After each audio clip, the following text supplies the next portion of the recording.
SavageGeese, thanks for joining. Thanks, James. Thanks for making time for me. Thank you. What was your favorite part about doing the Mazda 3? Like, this one.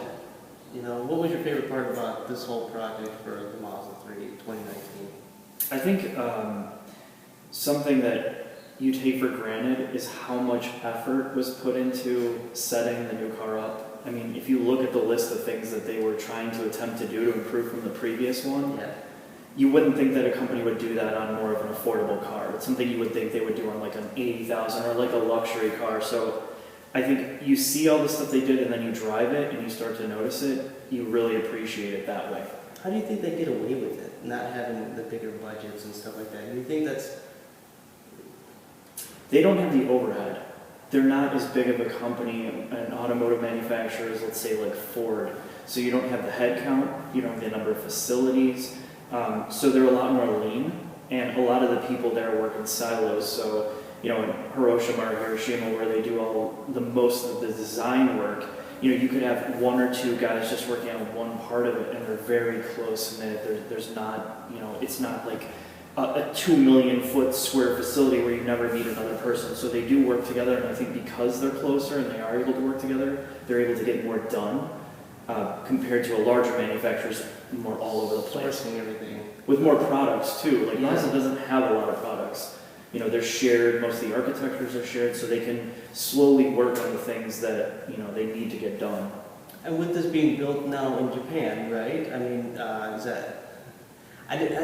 what are they going to do with the Mexico place now? Well, the idea with this Salamanca plant is they're going to do regional. So you'll get the Mexican-made cars based on where you're at in the United States. Okay. So if you're on the opposite side of the U.S. compared to Mexico, you might get a Japanese one, and it depends on the port and all that stuff. Okay. So they're still going to be made there. Okay. The percentage, I have no idea. What was your favorite takeaway from anything that Dave Pullman said? This time out. So, like when I sat down with Dave, the first thing I asked him was, torsion beam. I think that's what everybody's asking about. So a lot of that is covered in terms of why they did it. One is a cost savings that they could inject in other parts of the car, which wasn't the primary reason. But the Mazda 3 and the engineering behind it is to go back to a level of simplicity.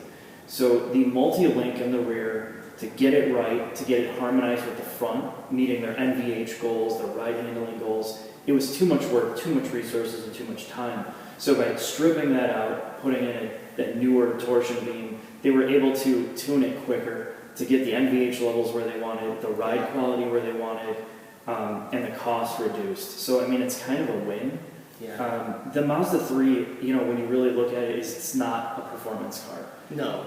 It's not at all. It's enough for me to hurt myself. Right, sure, yeah. You can still have fun with it, but it's not like, the Miata, right? You wouldn't want to see them cutting out double wishbone suspension to save cost. So it's a different type of car, and I think what they were trying to achieve with it, they did.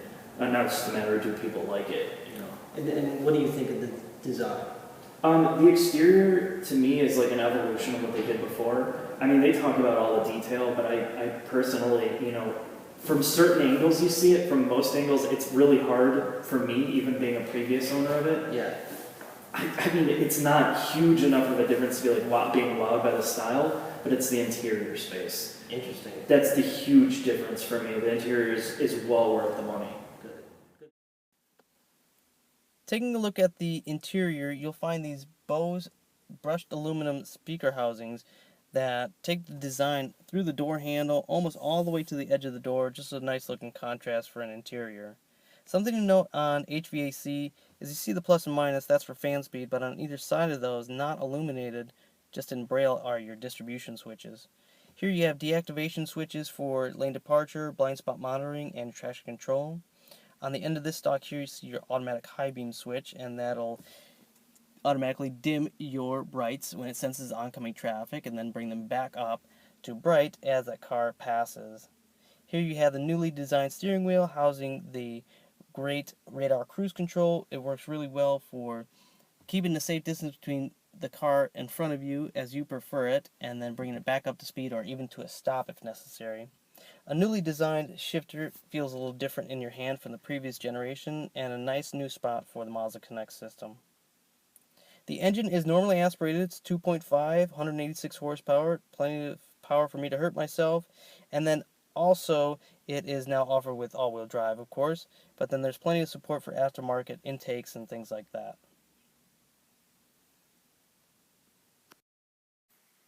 Here you can see the improved resolution for the Mazda Connect system and the rear view camera.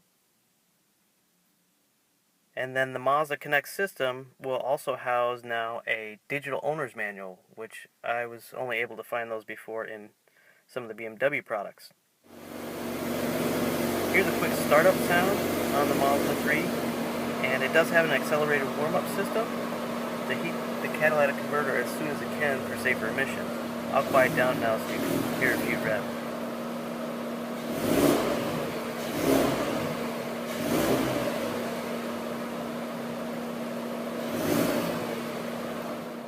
Thanks for joining us today and all the work that you do. Yeah, thanks a lot. In creatives and artistic wise and performance and gas and oil. Yeah, no problem. I'm glad that you guys are local too. Yeah. You know, and you've always been really good to work with. So. Thanks very much. Look forward to seeing you next time. Yeah, thank you.